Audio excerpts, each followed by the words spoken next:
Hello বন্ধুরা, আজকে দেখো আমি তোমাদের সামনে কারেন্ট অ্যাফেয়ার্স এনেছি 2024 সালের। এই কারেন্ট অ্যাফেয়ার্স গুলো যে কোনো পরীক্ষার জন্য তোমাদের খুব ইম্পর্টেন্ট এবং পুরো ক্লাসটাই তোমাদের বাংলাতে হবে, ঠিক আছে? প্রত্যেকদিন আমি এরকম করে কারেন্ট অ্যাফেয়ার্স তোমাদের সামনে একটা করে টপিক নিয়ে আসবো, যেগুলো পরীক্ষার জন্য তোমাদের কাছে খুবই ইম্পর্টেন্ট এবং যে কোনো পরীক্ষার জন্য তোমরা বলতে পারো।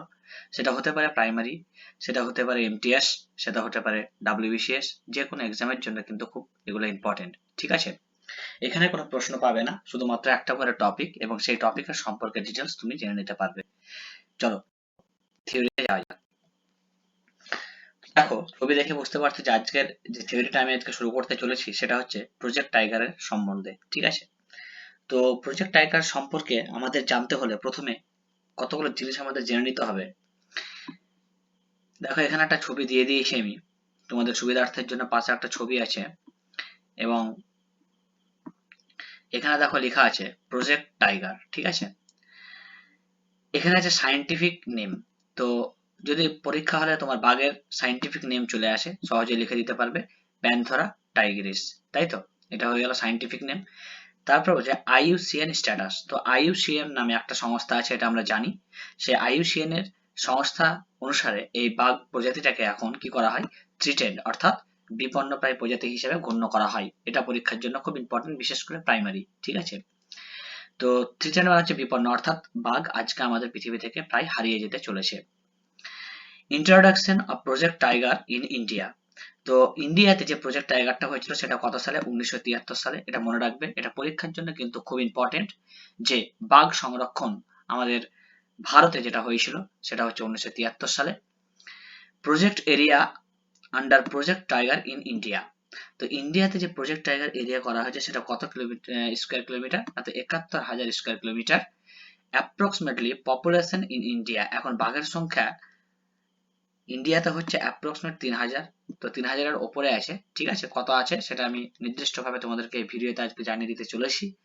আর একটা নিচে দিয়েছে পপুলেশন ইন দ্য ওয়ার্ল্ড, মানে গোটা বিশ্বের মধ্যে আছে অ্যাপ্রক্সিমেট 3,900, অর্থাৎ 3900টা, অর্থাৎ 3,900টা। তাহলে ভারতে আছে 3,000 আর গোটা ওয়ার্ল্ডে আছে 3,900। তো দেখো, এখানে অনেকগুলো কোশ্চেন আমরা পেয়ে গেলাম যে বাঘের সায়েন্টিফিক নেম কি, আইইউসিএন স্ট্যাটাস অনুসারে বাঘ এখন বিরল না বিপন্ন প্রজাতির প্রাণীর মধ্যে পড়ছে, ভারতে যে ব্যাঘ্র সংরক্ষণ প্রকল্প হয়েছিল সেটা কত সালে? 1973, ঠিক আছে? এবার দেখো আমরা পড়াতে চলে যাই। প্রথম কোশ্চেনটা তোমরা দেখতে পাচ্ছ, দ্য ইন্ডিয়ান ফরেস্ট অ্যাক্ট 1927। তো এই তিনটে দেখো আমাদের খুব ইম্পর্টেন্ট। একটা হচ্ছে দ্য ইন্ডিয়ান ফরেস্ট অ্যাক্ট, একটা হচ্ছে the wildlife protection act, আর একটা হচ্ছে প্রজেক্ট টাইগার ইন ইন্ডিয়া। এই তিনটে কোশ্চেন কিন্তু পরীক্ষাতে খুব চরম পরিমাপের কিন্তু এসেছে এবং আসে। তো দ্য ইন্ডিয়ান এবং এই বছর আসার চান্স আছে, ঠিক আছে? কারণটা আমি তোমাদেরকে বলে দিচ্ছি, একটু পরে বুঝতে পারবে। দ্য ইন্ডিয়ান ফরেস্ট অ্যাক্ট অর্থাৎ ভারতের ফরেস্ট অ্যাক্ট, বন আইন যেটা হয়েছিল, বন্য আইন যেটাকে আমরা বলে থাকি বাংলা ভাষায়, সেটা হয়েছিল 1927 সালে, ঠিক আছে? তারপরে দেখো ওয়াইল্ড লাইফ প্রোটেকশন অ্যাক্ট, অর্থাৎ বন্য প্রাণীর সংরক্ষণ আইন। তাহলে এখানে গেল কি, বন্য আইন। তাহলে ভারতের বন্য আইন যেটা হচ্ছে সেটা হচ্ছে 1927, আর ওয়াইল্ড লাইফ প্রোটেকশন অ্যাক্ট অর্থাৎ বন্য প্রাণী সংরক্ষণ আইন যেটা হয়েছিল সেটা হচ্ছে 1972 সালে, ঠিক আছে? এবার দেখো প্রজেক্ট টাইগার ইন ইন্ডিয়া, অর্থাৎ ভারতের মধ্যে যে প্রজেক্ট টাইগারটা হয়েছিল সেটা কত সালে? 1973 সালে। এই সাল দুটো দেখো 72 এবং 73 খুব গন্ডগোল লেগে যায়। যদি বলে বন্য প্রাণী অর্থাৎ ওয়াইল্ড লাইফ প্রোটেকশন অ্যাক্ট 1972 এবং প্রজেক্ট টাইগার ইন ইন্ডিয়া 1973। এবার এখন আমাদের চলছে সালটা, সেটা হচ্ছে কত? 2024 সাল চলছে, তাই তো? তাহলে 2024 সাল থেকে যদি আমরা 1973 সাল যদি আমরা বাদ দিয়ে দিই, তাহলে দেখো মোটামুটি 150 বছর প্রায় পূর্তি হয়ে যাচ্ছে, তাই তো? 224 থেকে যদি 1973 বাদ দিই তাহলে আমাদের ফারাকটা হয়ে যাচ্ছে প্রায় 150 বছর। তো 150 বছর পূর্তি হওয়ার জন্য কিন্তু এটা এখন আমাদের কারেন্ট অ্যাফেয়ার্স হিসেবে উঠে এসছে। এছাড়াও যে একটু আগে বললাম যে বাঘ প্রজাতি হচ্ছে একটা থ্রিটেন্ড প্রজাতি, অর্থাৎ বিপন্নপ্রায় প্রজাতি, অর্থাৎ পৃথিবী থেকে এটা হারিয়ে যেতে চলেছে, তাই তো? এবার দেখো others tigers reserve with high tiger population. তো যে টাইগার রিজার্ভ গুলো আছে এটা কিন্তু ভেরি ভেরি ইম্পর্টেন্ট, পরীক্ষার জন্য প্রচুর পরিমাণের ইম্পর্টেন্ট। হ্যাঁ, এখান থেকে একটা পরিমাণের কোশ্চেন তোমাদের আসবেই, তোমরা বলে নিতে পারো, ঠিক আছে? তো এখানে যে টাইগার রিজার্ভ গুলো আছে দেখো, 1 নম্বর আমি লিখে দিয়েছি যে জিম করবেট ন্যাশনাল পার্ক, খুব ইম্পর্টেন্ট, পরীক্ষাতে আসে জিম করবেট ন্যাশনাল পার্ক। এটা কোথায় অবস্থিত? দেখো আমি এখানে লিখে দিয়েছি জিম করবেট ন্যাশনাল পার্কটা অবস্থিত হচ্ছে উত্তরাখণ্ড এবং এখানে এখন বাঘের সংখ্যা হচ্ছে 260, ঠিক আছে? এবং এটাই সব থেকে বেশি। তো জিম কর্বেট ন্যাশনাল পার্ক যেটা অবস্থিত উত্তরাখণ্ডে 260টা বাঘ আছে। তারপরে দেখো 2 নম্বর পয়েন্টে তুমি দেখতে পাবে 2 নম্বর পয়েন্টে আছে বন্দিপুর টাইগার রিজার্ভ। ঠিক আছে, এটা কোথায় অবস্থিত? কর্ণাটকে। তো বন্ধুরা দেখো এখান থেকে তোমাকে, এখানে বাঘের সংখ্যা হচ্ছে কত? 173। এখান থেকে তোমাকে কোশ্চেন আসতে পারে যে জিম কর্বেট ন্যাশনাল পার্কটা কোথায় অবস্থিত? উত্তরাখণ্ডে। বন্দিপুর টাইগার রিজার্ভ কোথায় অবস্থিত? কর্ণাটক। ঠিক আছে। 3 নম্বরে কি হয়ে যাচ্ছে দেখো, নাগরহোল টাইগার রিজার্ভ, এটা অবস্থিত কোথায়? কর্ণাটক। তাহলে দেখো কর্ণাটকে আমরা দুটো পেলাম, তাই তো? একটা হচ্ছে বন্দিপুর টাইগার রিজার্ভ আর একটা হচ্ছে নাগরহোল টাইগার রিজার্ভ। এখানে বাঘের সংখ্যা হচ্ছে 164। 4 নম্বর হচ্ছে কি, মুদুমালাই টাইগার রিজার্ভ। এই মুদুমালাই টাইগার রিজার্ভটা অবস্থিত হচ্ছে কোথায়? তামিলনাড়ু। এখানে এখন বাঘের সংখ্যা হচ্ছে তোমার 162। এবং 5 নম্বর হচ্ছে কাজিরাঙা ন্যাশনাল পার্ক। এই কাজিরাঙা ন্যাশনাল পার্কটা কিন্তু পরীক্ষায় খুব ইম্পর্টেন্ট, এটা অনেকবার পরীক্ষাতে এসছে এবং এইটা কিন্তু রিসেন্ট 2024-এর পরীক্ষার জন্য খুব ইম্পর্টেন্ট। এটা অবস্থিত কোথায়? আসাম। এবং এখানে বাঘের সংখ্যা হচ্ছে কতগুলো? 135। তাহলে বন্ধুরা চলো, এখানে আমরা কি কি জানতে পারলাম, যে টাইগার রিজার্ভ কোন কতগুলো আছে, আছে অনেকগুলো। ঠিক আছে, এখন মোটামুটি 55টা মতো আছে, কিন্তু এই 5টা হচ্ছে তোমাদের কাছে ইম্পর্টেন্ট, পরীক্ষাতে আসতে পারে যে এইগুলো কোথায় অবস্থিত এবং এখানে বাঘের সংখ্যা কত।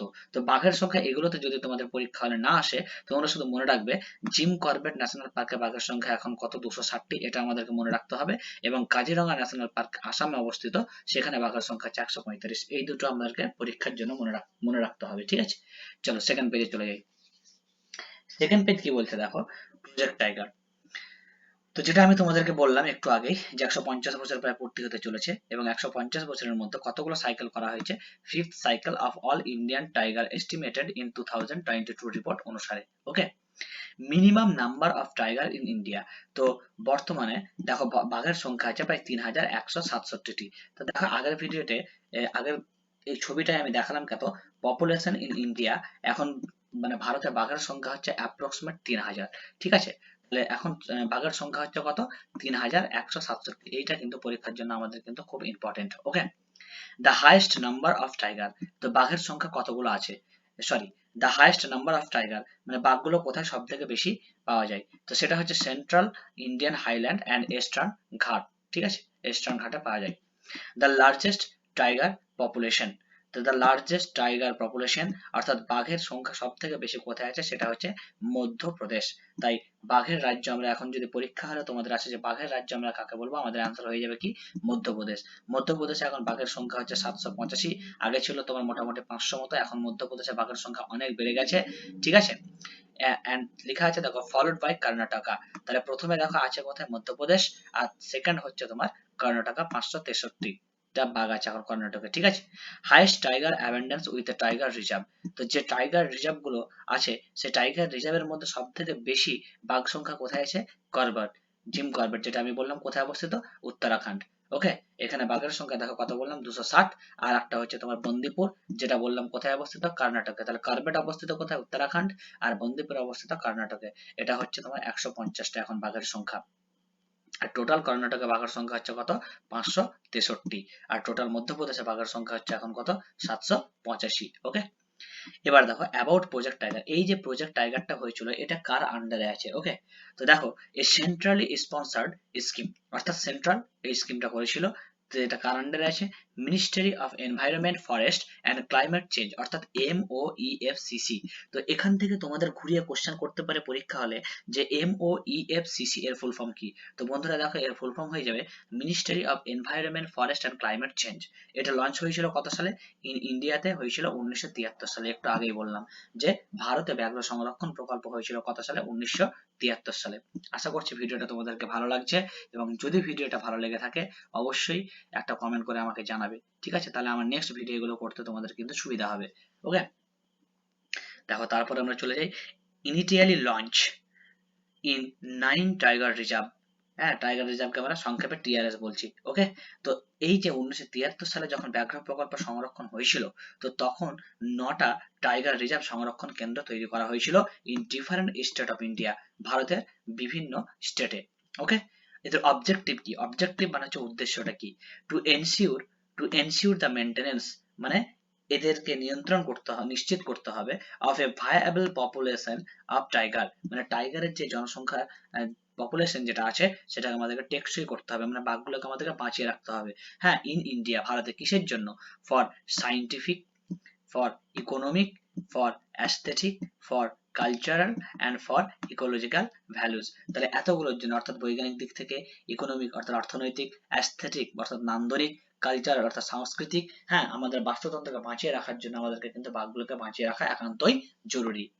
নেক্সট যাওয়া যাক, ইমপ্লিমেন্টেশন এজেন্সি। তাহলে এই যে বাঘ সংরক্ষণ আমরা করব, তো তার জন্য কতগুলো এজেন্সি তৈরি হয়েছিল।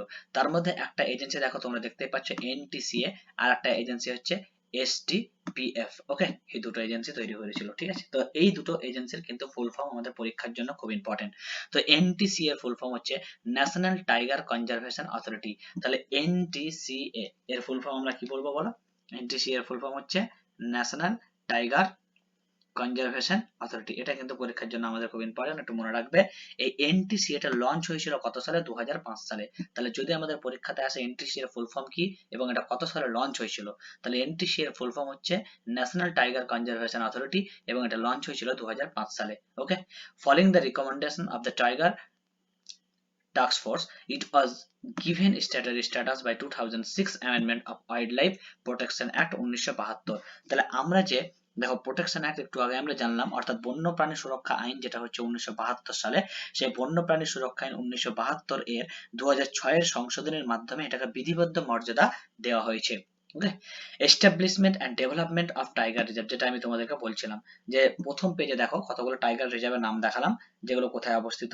হ্যাঁ, যেমন একটা আসামে, কর্ণাটকে, মেঘালয় যে কাজিরঙা ন্যাশনাল পার্ক, এগুলো যেগুলো বললাম, সেই টাইগার রিজার্ভ এখন বর্তমানে আছে 55টা। কতগুলো আছে? 55টা টাইগার রিজার্ভ আছে 2024 অনুসারে। ওকে, তো তার মধ্যে দেখো যে 2023 সালে কিন্তু নতুন দুটো তৈরি হয়েছে, ঠিক আছে। তো যে দুটো নতুন তৈরি হয়েছে এই দুটো কিন্তু পরীক্ষার জন্য খুব ইম্পর্টেন্ট আসতে পারে। একটা হচ্ছে ভিরাঙ্গানা দুর্গাবতী টাইগার রিজার্ভ, যেটা অবস্থিত হচ্ছে তোমার মধ্যপ্রদেশে, আর একটা হচ্ছে ঢোলপুর, হ্যাঁ, কারৌলি টাইগার রিজার্ভ, যেটা অবস্থিত তোমার কোথায়? রাজস্থানে। তাহলে একটা মধ্যপ্রদেশে তৈরি হয়েছে আর একটা রাজস্থানে তৈরি হয়েছে, তাই বাঘের রাজ্য আমরা কাকে বলবো? মধ্যপ্রদেশকে বলে থাকবো, ঠিক আছে। তো দেখো এটা নতুন তৈরি হওয়ার ফলে কিন্তু মধ্যপ্রদেশে বাঘের সংখ্যা কিন্তু বেড়ে গেছে। স্পেশাল, এবার দেখো 2 নম্বরটা কি? 1 নম্বর তাহলে গেল এনটিসিএ, 1 নম্বর কি গেল? এনটিসিএ। 2 নম্বর এবার আমরা শুরু করব এসটিপিএফ, অর্থাৎ special tiger protection force, deployed in several TRS for focus anti poaching operation। এইটা খুব কিন্তু মনে রাখবে, অ্যান্টি পাউচিং, অর্থাৎ আজকে আমাদের বাঘের চোরা শিকারের পরিমাণ প্রচুর পরিমাণে বেড়ে যাচ্ছে। বাঘ আমরা শিকার করে নিচ্ছি কিসের জন্য? কারণ বাঘের চামড়ার একটা দাম আছে, তার হাড়ের একটা দাম আছে। হ্যাঁ, তো তার জন্য আমরা কি করছি? বাঘ শিকার করছি। তো সেই বাঘ শিকার যাতে আমরা না করতে পারি তার জন্য ব্যবস্থা করা হয়েছে কি? Anti poaching operation. এটা কে করছে? নিয়ন্ত্রণ করছে এসটিপিএফ, যার ফুল ফর্ম হচ্ছে special tiger protection force. Okay, দেখো next, the conservation of tigers in India can be divided into two phase. তাহলে কতগুলো ফেজে ভাগ করা হয়েছে বাঘ সংরক্ষণটাকে? দুটো ফেজে। একটা হচ্ছে the first phase starting in the 17, অর্থাৎ 1970 সালে যে ফেজটা শুরু করা হয়েছিল, আর সেকেন্ড ফেজটা শুরু করা হয়েছে যে 2005 থেকে 2006 সালে। তাহলে the conservation of tiger in India can be divided into two phase. তাহলে এই যে বাঘটাকে আমরা আজকে সংরক্ষণ করছি, সেই বাঘ সংরক্ষণটাকে আমরা দুটো ফেজে ভাগ করতে পারি। একটা ফেজ হচ্ছে 1970 সালে শুরু হয়েছিল, হ্যাঁ, আর একটা ফেজ শুরু হয়েছিল 2005 থেকে 2006 সালের মধ্যে, 2005-6 সালের মধ্যে, ঠিক আছে। তো দেখো 1970 সালে কি বলা হয়েছিল? 1970 সালে বলেছিল involve the enactment of the wildlife protection act. Involve মানে হচ্ছে যুক্ত করতে হবে, হ্যাঁ, যোগ করতে হবে। The enactment of the wildlife protection act, অর্থাৎ বন্য প্রাণী সংরক্ষণ আইন, অ্যান্ড দ্য এস্টাবলিশমেন্ট, প্রতিষ্ঠিত করতে হবে, অফ প্রোটেক্টেড এরিয়াজ, সেই সমস্ত সংরক্ষিত এলাকাগুলোকে, দ্যাট হেল্প, যেটা আমাদেরকে সাহায্য করবে, কনজার্ভ মানে সংরক্ষণ করতে, হ্যাঁ, কাকে সংরক্ষণ করবে? টাইগার্সকে, অ্যান্ড ট্রপিক্যাল ফরেস্ট ইকোসিস্টেম, অর্থাৎ গ্রীষ্মমণ্ডলীয় বন বাস্তুতন্ত্রকে সংরক্ষণ করবে। 1970 সালে এটা বলেছিল প্রথম পেজে। সেকেন্ড পেজে কি বলছে দেখো, with the government adopting A landscape level approaching and implementing strict monitoring for tiger conservation. তো শুধুমাত্র আমাদেরকে যে গ্রীষ্মমণ্ডলীয় বনটাকে সংরক্ষণ করলে, বাঘটাকে সংরক্ষণ করলেই হবে না, তো তাদের সঙ্গে সঙ্গে যে বাঘটা সেখানে কোথায় থাকছে, তার যে পুরোপুরি বাস্তুতন্ত্রটা, এবং তাকে একটা বাঘকে মানে একটা প্রাণীকে বাঁচিয়ে রাখার জন্য আমাদের যে সমস্ত জিনিসগুলো দরকার, যে সমস্ত ল্যান্ডস্কেপ গুলো দরকার, সমস্ত জিনিসকে কিন্তু আমাদেরকে সংরক্ষণ এলাকায় আনতে হবে, ঠিক আছে। এটা হচ্ছে প্রথম পেজ আর দ্বিতীয় পেজের কাজ, বোঝা গেল আশা করি। চলো সেকেন্ড লাস্ট পেজ চলে যাই, challenge in tiger conservation. Tiger কনজারভেশনের যে সমস্ত চ্যালেঞ্জগুলো নেওয়া হয়েছে দেখো, চ্যালেঞ্জ ইন টাইগার কনজারভেশন। 1 নম্বর পয়েন্ট কি বলছে দেখো, হ্যাবিটেট লস অ্যান্ড ফ্র্যাগমেন্টেশন। এটা কিন্তু খুব ইম্পর্টেন্ট, যে এই যে টাইগার কনজারভেশনের জন্য আজকে আমরা চ্যালেঞ্জ করছি। কেন চ্যালেঞ্জ করছি? কারণ হ্যাবিটেট লস অর্থাৎ বাঘগুলো যেখানে থাকে তার বাসস্থান, হ্যাবিটেট মানে হচ্ছে বাসস্থান, তো বাসস্থানগুলো লস মানে লস হয়ে যাচ্ছে, অ্যান্ড ফ্র্যাগমেন্টেশন মানে অখণ্ডিত, হ্যাঁ মানে খণ্ডিত হয়ে যাচ্ছে। আজকে দেখো বাঘরা যেখানে থাকছে সেই সমস্ত জিনিসগুলোকে আমরা কি করে দিচ্ছি, ধ্বংস হয়ে যাচ্ছে।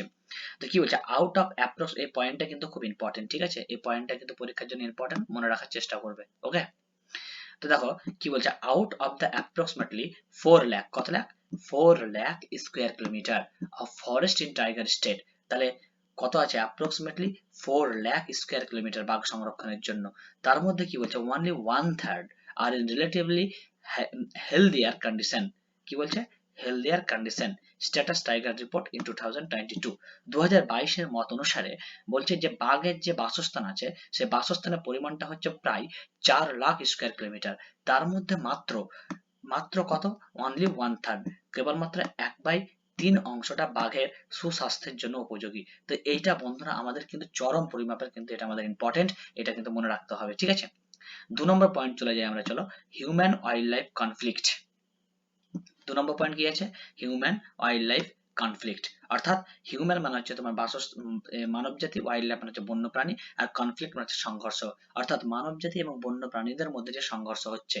As a human population expand and কি এনক্রোচ আপন টাইগার হ্যাবিটেট কনফ্লিক্ট অ্যারাইজ। আচ্ছা, এনক্রোচ মানে হচ্ছে দখল করা, এটার মানে হচ্ছে কি দখল করা, আর এক্সপ্যান্ড মানে হচ্ছে চারিদিকে ছড়িয়ে পড়া, ঠিক আছে। তাহলে অ্যাজ হিউম্যান পপুলেশন, তাহলে আজকে আমাদের দেখো জনসংখ্যা দিন দিন বেড়ে চলেছে, তাই তো। তাহলে অ্যাজ হিউম্যান পপুলেশন এক্সপ্যান্ড, বাড়ছে, অ্যান্ড এনক্রোচ মানে তোমার দখল করে নিচ্ছে, আপন টাইগার হ্যাবিটেট বাঘের বাসস্থানগুলোকে, কনফ্লিক্ট এরিয়া সেই সমস্ত জায়গায়, তাহলে কি হচ্ছে, সংঘর্ষ বাড়ছে। দেখো এবার এই পয়েন্টটা কিন্তু ইম্পর্টেন্ট পরীক্ষার জন্য, poaching and illegal wildlife trade. কি বললাম, poaching and illegal wildlife trade, অর্থাৎ পাউচিং মানে একটু আগেই বললাম যে চোরা শিকার, আর ইললিগাল ওয়াইল্ড লাইফ ট্রেড অর্থাৎ বেআইনি ভাবে যেগুলো আমরা বন্যপ্রাণীর সঙ্গে করে থাকি। তো কি বলছে, পাউচার টাইগার্স ফর দ্যার স্কিন, কিসের জন্য, একটু আগেই বললাম, স্কিন, বোন অ্যান্ড আদার বডি পার্ট। তো এই যে বাঘ যে পশুটা আছে তাদের যে বোন, স্কিন এবং তাদের যে বডি পার্টস গুলো আছে সেগুলো কিন্তু বাজারে খুবই দামি, তার জন্য আজকে আমাদের প্রচুর পরিমাণে বাঘ শিকার করা হচ্ছে। তারপরে দেখো নেক্সট পয়েন্ট হচ্ছে তোমার কি, ক্লাইমেট চেঞ্জ, শিফটিং টেম্পারেচার আর altering the habitat of tiger in the Himalayan eastern Sundarban and western Ghat. তো এই যে Himalaya eastern Sundarban and western ঘাটে বাঘগুলোকে আজকে আমরা কি করে দিচ্ছি, শিফটিং করে দিচ্ছি। তো সেখানকার ক্লাইমেট গুলোর সঙ্গে আমাদেরকে কি করতে হবে, অনেকগুলো বাঘ মানিয়ে নিতে পারছে না, যার ফলে ধরো একটা বাঘ তোমার আছে কোথায়, হিমালয় স্টেটে আছে, হিমালয় স্টেট থেকে হঠাৎ আমি তাকে সুন্দরবনে নিয়ে চলে এলাম, তো সেখানকার ক্লাইমেটের সঙ্গে অর্থাৎ জলবায়ুর সঙ্গে সে নিজেকে মানিয়ে নিতে পারছে না, যার জন্য সেই বাঘটা কি হবে, মারা যেতে পারে। এইভাবে বাঘের সংখ্যাগুলো কি হচ্ছে, কমে যাচ্ছে। চলো তারপরে পয়েন্ট হচ্ছে কি, মনিটরিং। মনিটরিংটা হচ্ছে কি, tier such as Mukundara, Ranthambore, Nagarhole etcetera are situated along the boundaries of the state. তো এই সমস্ত যেগুলো আছে তাদের স্টেটগুলো বাউন্ডারিজ এর মধ্যে আছে, মানে বাউন্ডারির ধারে আছে, which create an issue of monitoring as the animal move from one generation to another। তাদেরকে কি করা হচ্ছে, এক জায়গা থেকে আরেক জায়গায় তাদেরকে শিফটিং করা হচ্ছে, যেগুলো তারা মানিয়ে নিতে পারছে না।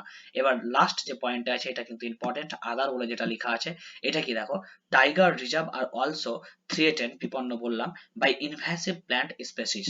দেখো ইনভ্যাসিভ প্ল্যান্ট স্পেসিস মানে হচ্ছে তোমার বাইরে থেকে যে সমস্ত প্রজাতিগুলোকে আমাদের দেশে ভারতে আনা হয়, ঠিক আছে, কি বললাম, ইনভ্যাসিভ প্ল্যান্ট স্পেসিস, অর্থাৎ যে সমস্ত বহিরাগত প্রজাতিগুলোকে আমাদের ভারতে আনা হচ্ছে, সাচ অ্যাজ ল্যান্টানা ক্যামেরা, এরকম একটা উদ্ভিদ হচ্ছে কি, ল্যান্টানা ক্যামেরা, ঠিক আছে। তো এরা কি করছে, যে যেখানে বাঘ থাকছে অর্থাৎ বাঘের যে বাস্তুতন্ত্র, সে বাস্তুতন্ত্রটাকে তারা নষ্ট করছে, যার ফলে বাঘের বাস্তুতন্ত্র কি হয়ে যাচ্ছে, ফ্র্যাগমেন্টেশন হয়ে যাচ্ছে, অর্থাৎ দ্বিখণ্ডিতকরণ, অর্থাৎ ভেঙে যাচ্ছে, বাঘের হ্যাবিটেটটা আস্তে আস্তে লস হচ্ছে। ওকে, তাহলে এগুলো চ্যালেঞ্জিং টাইগার কনজারভেশন গেল, খুব ইম্পর্টেন্ট, এখান থেকে কিন্তু পরীক্ষাতে একটা কোশ্চেন আসার সম্ভাবনা আছে। তারপরে দেখো অ্যাবাউট টাইগার, অ্যাবাউট টাইগার আবার কি বলছে দেখো, a flagship species of Indian was declared as a national animal of India, তাই তো। তাহলে এই বাঘ যে প্রজাতি আছে তাকে আমরা কি নাম দিয়েছি, ফ্ল্যাগশিপ স্পেসিস নাম দেওয়া হয়েছে। ফ্ল্যাগশিপ স্পেসিস মানে কি, ফ্ল্যাগশিপস মানে হচ্ছে যে যে সমস্ত প্রাণীগুলো আমাদের আস্তে আস্তে বিপন্নপ্রায় পরিণত হয়ে গেছে, অর্থাৎ হারিয়ে যেতে চলেছে পথের দিকে, সেগুলোকে আমরা বলি ফ্ল্যাগশিপ স্পেসিস। ওকে, হ্যাবিটেটটা পড়া যাক বাঘের জন্য। The largest population is in India, বলছে সব থেকে বেশি সংখ্যক বাঘ পাওয়া যায় কোথায়? ইন্ডিয়াতে। উইথ স্মলার গ্রুপ, ছোট ছোট গ্রুপে পাওয়া যায় কোথায়? বাংলাদেশ, নেপাল, ভুটান, চায়না, মায়ানমার এই সমস্ত জায়গায় পাওয়া যায়। Indian Harbour almost 75% of the world wide tiger population, তাহলে ইন্ডিয়াতে কত আছে? 75%। Distribution of tiger population in India, অর্থাৎ ভারতের মধ্যে যে টাইগার পপুলেশন গুলো আছে সেগুলো কোথায় কোথায় আমরা দেখতে পাবো? দেখো, habitat ranging from the high mountain mangrove swamps and tall grassland to dry and moist deciduous forest as well as evergreen and sole forest system, তাহলে এই সমস্ত জায়গায় আমরা বাঘগুলোকে পেতে পারি। Okay, significance of tiger, significance of টাইগারের মধ্যে প্রথম পড়ে যাচ্ছে ইকোলজিক্যাল, অর্থাৎ বাস্তুতান্ত্রিক যে দিকটা। দেখো, একটু আগে আমি ফ্ল্যাগশিপ সম্পর্কে তোমাদেরকে বললাম, ফ্ল্যাগশিপ এখানে লেখা আছে। তো বলছে টাইগারকে আমরা কিন্তু দুটো মানে স্পেসিসের মধ্যে ফেলতে পারি, একটা হচ্ছে দেখো ফ্ল্যাগশিপ আর একটা হচ্ছে আমব্রেলা শিপ, দুটোই আমরা বলতে পারি। এটা কিন্তু খুব ইম্পর্টেন্ট, ঠিক আছে? এটা কিন্তু মনে রাখার চেষ্টা করবে, ফ্ল্যাগশিপ স্পেসিস এবং umbrella species. Okay, as a flagship species they are important for conservation, and as an umbrella species conservation of tigers leads to conservation of other species.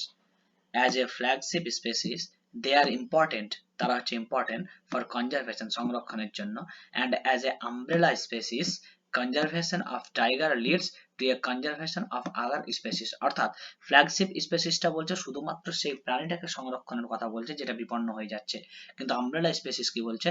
Conservation of tiger leads to conservation of other species, তো শুধুমাত্র প্রাণীটাকে সংরক্ষণ করলে হবে না, সেই প্রাণীটা কোথায় থাকছে সেই সেটাকে ঘিরে চারিদিকে তার যে সমস্ত জিনিসগুলো আছে বাস্তুতন্ত্র থেকে শুরু করে তার সমস্ত জিনিসগুলোকে আমাদেরকে সংরক্ষণ করতে হবে। এটা পড়ছে তোমার আমব্রেলা স্পেসিস এর মধ্যে, ঠিক আছে? তাহলে ফ্ল্যাগশিপ স্পেসিস, আমব্রেলা স্পেসিস খুব ইম্পর্টেন্ট। ইকোনমিকের দিক থেকে দেখো, eco tourism and related industries, এটা তোমরা বুঝতেই পারছো যে পরিদর্শনের জন্য বাঘ আমাদের দরকার, যেমন আমরা সুন্দরবনে কি করতে যাই? বেড়াতে যাই, তাই তো? এবং কালচারাল আর স্পিরিচুয়াল, দেখো এটা কি আছে? সিম্বল অফ পাওয়ার স্ট্রেংথ, মানে আমরা শক্তির একক হিসাবে আমরা কাকে ব্যবহার করি? বাঘকে ব্যবহার করে থাকি, তাই তো? ক্যারেক্টারিস্টিক মানে বৈশিষ্ট্য কি? দেখো, সলিটারি অ্যান্ড টেরিটোরিয়াল অ্যানিম্যাল, অর্থাৎ একাকী, সলিটারি মানে হচ্ছে একাকী, আর টেরিটোরিয়াল অ্যানিম্যাল মানে হচ্ছে আঞ্চলিকগত যে সমস্ত প্রাণীগুলো আছে। And an adult male territorial, মানে একটা প্রাপ্তবয়স্ক বাঘের কথা যদি আমরা বলি, তাহলে encompass territories of 2 or to 7 female, সে 2 থেকে 7টা ফিমেলকে সে সহযোগিতা করতে পারে। Stripe are individually as unique as human fingerprint, তাদের যে ফিঙ্গারপ্রিন্ট আছে সেই ফিঙ্গারপ্রিন্টটা পুরো মানুষের পায়ের মতো, মানুষের আঙুলের ছাপের মতো দেখতে। And tiger are excellent swimmer, tiger হচ্ছে একটা খুব ভালো সুইমার। তো এই দুটো লাস্টের দুটো পয়েন্ট তোমরা একটু মনে রাখার চেষ্টা করবে, যে তাদের যে স্ট্রিপ আছে অর্থাৎ পায়ের যে থাবা আছে, আর ইন্ডিভিজুয়ালি অ্যাজ ইউনিক আছে হিউম্যান ফিঙ্গারপ্রিন্ট, মানুষের ফিঙ্গারপ্রিন্টের মতো, and tiger are excellent swimmer, ঠিক আছে? মানে খুব ভালো সাঁতারে কাটতে পারে। তা আজকের ভিডিও আমি এখানে শেষ করছি। আজকে আমরা শুধুমাত্র বললাম প্রজেক্ট টাইগার হিসেবে, এটা 2024 এর কারেন্ট অ্যাফেয়ার্স। ভিডিওটা ভালো লাগলে অবশ্যই কমেন্ট করে জানাবে। এরপরে পরের দিন আমি নতুন আরেকটা তোমাদের কারেন্ট অ্যাফেয়ার্স তোমাদের সামনে নিয়ে আসবো। শুভরাত্রি।